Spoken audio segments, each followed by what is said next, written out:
Bonsoir à tous, on va corriger le numéro 221 à présent. Une pyramide régulière à 4 faces, arête de base A et de hauteur H, est coupée par un plan parallèle à la base, déterminée à la distance du plan à la base, de telle manière à ce que A, la surface du manteau de la pyramide, soit partagée en deux. Donc on va évidemment commencer par le A. On dessine une magnifique pyramide avec un plan epsilon qui le schlaque en deux. Et on regarde qu'est-ce qui se passe. On a une hauteur H1 qui existe et un espèce de petit bout de hauteur x qui va exister aussi dessous, qui va nous permettre de trouver la distance du plan jusqu'à la base. C'est ça qui va nous intéresser. Donc, la première chose qu'on fait, c'est de dire que la surface de manteau de la pyramide soit partagée en deux. Donc ça veut dire que je vais avoir un rapport de moitié-moitié sur les côtés triangulaires. Ça veut dire que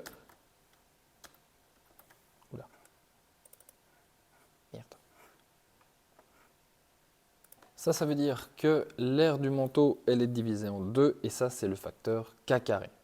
Donc maintenant, ce k carré, je vais l'isoler, ça me donne k est égal à 1 sur racine de 2. Et donc, la hauteur 1 que j'ai en haut, elle vaut 1 sur racine de 2 fois h, puisque du coup, c'est ce facteur-là qui va me permettre d'avoir deux volumes semblables. Évidemment, c'est les deux pyramides du haut qui sont semblables, et pas le bout en bas qui nous sert à trouver la distance entre les deux plans. Donc maintenant, pour trouver cette fameuse distance entre les deux plans, il faut soustraire le h avec h1 et on obtient 1 moins 1 sur racine de 2 ou h sur racine de 2 fois racine de 2 moins 1 si on a envie de factoriser un peu tout ça. Et on pourrait même dire que c'est racine de 2 sur 2 facteur de racine de 2 moins 1 si on veut éviter d'avoir une racine sous le dénominateur.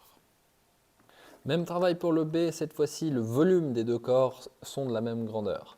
Donc ça veut dire que le volume final, c'est la moitié du volume initial. Donc 1 demi est égal à k cube cette fois-ci.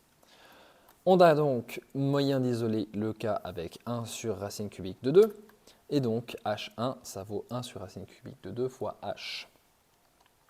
Ainsi, on peut trouver x en soustrayant h moins h1, ce qui donne h moins 1 sur racine cubique de 2h, on met en évidence le h et on obtient la réponse qui est ici sous vos yeux ébahis. Bonne suite de calcul.